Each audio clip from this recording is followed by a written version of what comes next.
In 1936, however, Mao's line changes. He calls for unity against Japan. Rich and poor must stand together.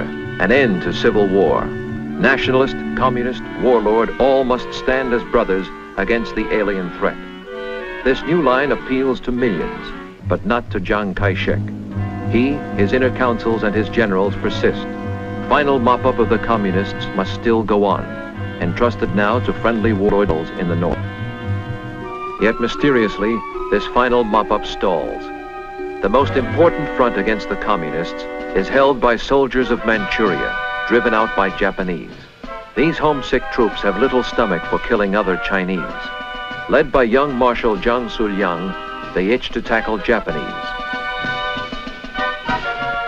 In December 1936, Chiang flies off to see the young Marshal in Xi'an, to flog him on to sterner effort.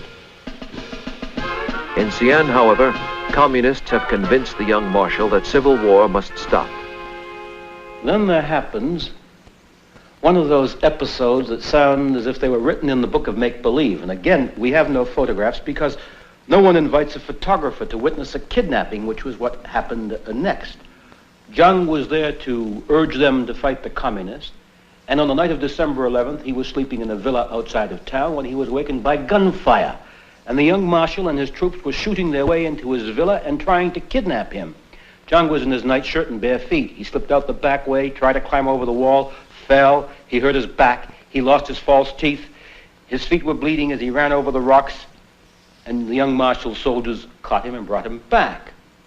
It sounds mad, but that's the way China was, and it got even madder, because when they brought him back, they invited the communists down from North Shanxi, and on December 15th, the communists, the young Marshal and Chiang, all sat down to talk. The communists and the young Marshal said to Chiang Kai-shek, "It's time to end the civil war.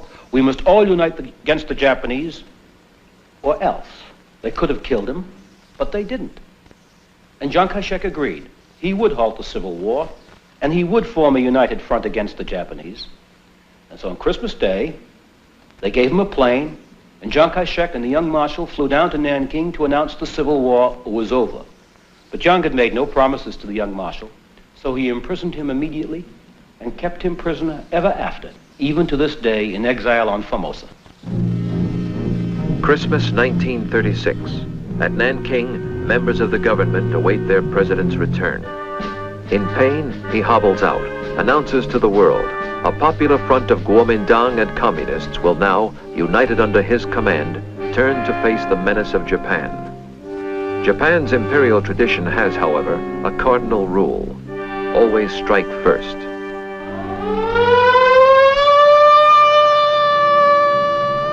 July 1937. The war is on. The Japanese now seek total conquest, not just another chunk of territory. They blast the heart of China in the Yangtze Valley, with Shanghai first to take the shot.